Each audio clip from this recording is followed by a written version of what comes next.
আজকে চলে এলাম আমি রীনা মণ্ডল। আমি সমাজে যেই ঘটনাগুলো ঘটে সেগুলোই আপনাদের সামনে ছোটো ছোটো করে বলার চেষ্টা করি। কারণ আজকাল মানুষ প্রতিবাদ কম করছে, ভয় পাচ্ছে প্রতিবাদ করতে। প্রতিবাদ একদমই কমে গেছে। যে যেরকম পারছে করছে, সেখানে কোনো প্রতিবাদ নেই। প্রতিবাদ অবশ্যই দরকার আছে। প্রতিবাদ না করলে আমাদের সমাজ চলতে পারে না বা টিকতে পারে না। সমাজ প্রতিবাদের দ্বারাই চলে। কেউ যদি প্রতিবাদ না করে তাহলে আমাদের সমাজ একভাবে চলবে, যা হচ্ছে সেটাই মেনে নিতে হবে। কিন্তু প্রতিবাদ করার আজকাল লোকের অধিকার ক্ষমতা যেটাই বলুন কমে গেছে।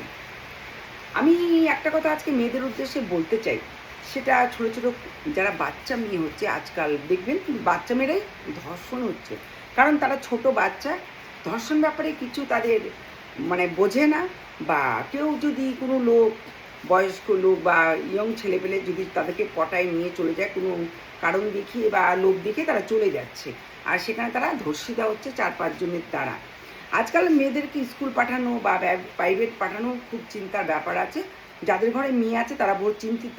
কারণ মেয়েদেরকে স্কুল প্রাইভেট পাঠানোই আজকাল হচ্ছে অসুবিধে, কারণ নানা রকম ইসেতে পড়ে যাচ্ছে।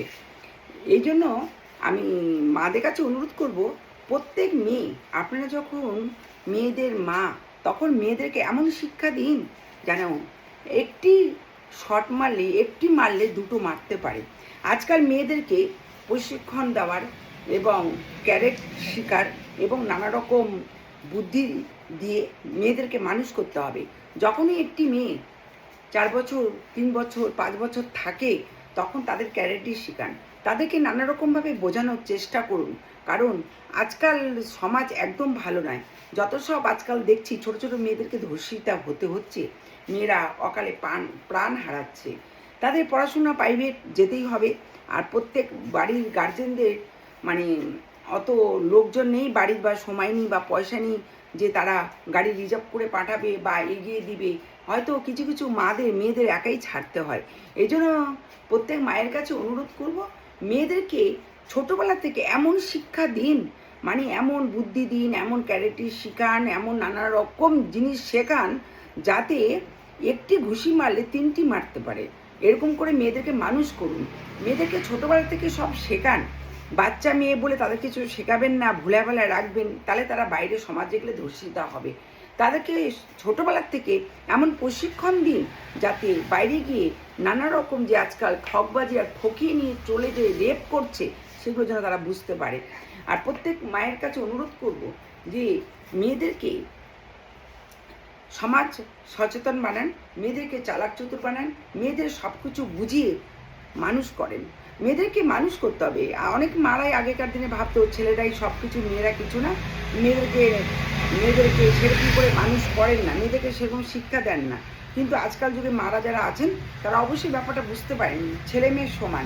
মেয়েদেরকে এমনভাবে সব কিছু শিখিয়ে বড় করুন যাতে রাস্তায় কোনো ঠকে না পড়ে এবং জীবনটা ধর্ষিতা না হয়ে যায়। আর প্রত্যেক নারীদের কাছে অনুরোধ করব, আপনারা সচেতন হন এবং সমাজে কিছু দৃষ্টিমূলক, শিক্ষামূলক অর্জন করেন, গ্রহণ করেন এবং দেখে শিখুন সমাজে কি হচ্ছে। একের পর এক মহিলারা ঠকে যাচ্ছে, বাচ্চারা ঠকে যাচ্ছে। এটা আমার মনে হয় সমাজে আমরা আশাদায়ক না।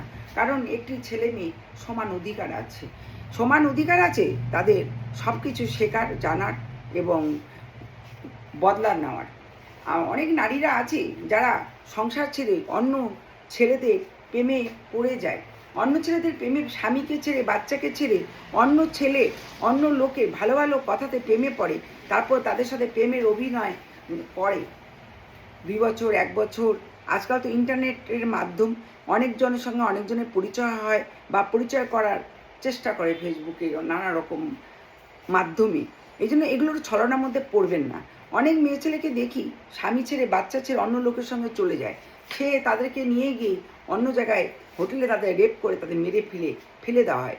অনেক সময় অনেক খবরে শুনবেন যে জায়গায় জায়গায় মহিলারা পড়ে আছে, তাদেরকে হয়তো পচা গলা দেহ পাওয়া যাচ্ছে বা কারো গলা কাটা পাওয়া যাচ্ছে, তাদেরকে হয়তো মেরে ফেলে রাখছে। এই জন্য মহিলারা একটু সচেতন হন। প্রেম জিনিসটাকে, এই যে আজকাল